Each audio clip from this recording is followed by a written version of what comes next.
On va prendre la direction de Berlin maintenant pour notre rubrique Sans frontières. Retrouvez là-bas Laurent Bonnet. Bonjour Laurent Bonnet, pardon. L'Allemagne qui célèbre les 30 ans de la chute du mur de Berlin. Laurent, c'est toujours un événement qui tient à cœur des Allemands.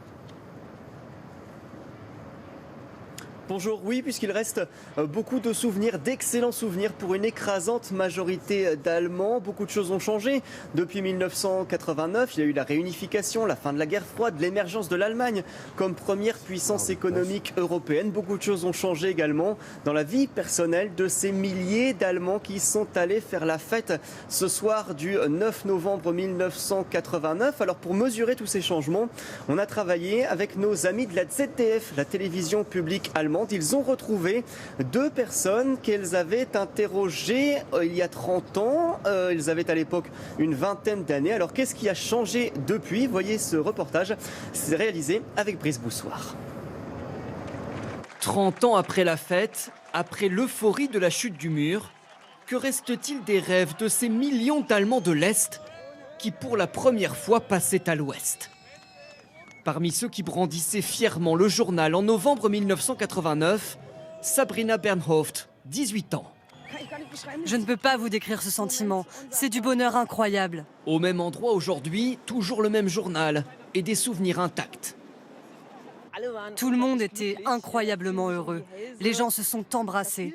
Et peu importe d'où les gens venaient. Cela fait 30 ans que la télévision allemande interroge régulièrement Sabrina Bernhoft. Gérante d'un cinéma en 2004, elle s'installe à Berlin-Ouest et se marie ensuite à un homme originaire de l'Ouest. Est et Ouest n'existent plus vraiment. Cela s'est bien mixé. Et la première question quand on rencontre quelqu'un, ce n'est plus « tu viens de l'Est ou de l'Ouest ?»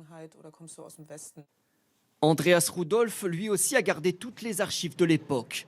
Il avait foncé en Trabant, la voiture en plastique des Allemands de l'Est, jusqu'au poste de frontière le plus proche, pour exprimer sa joie.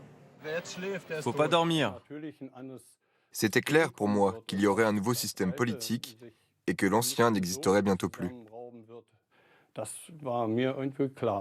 Aujourd'hui, il guide des touristes en barque sur des canaux à une centaine de kilomètres de Berlin.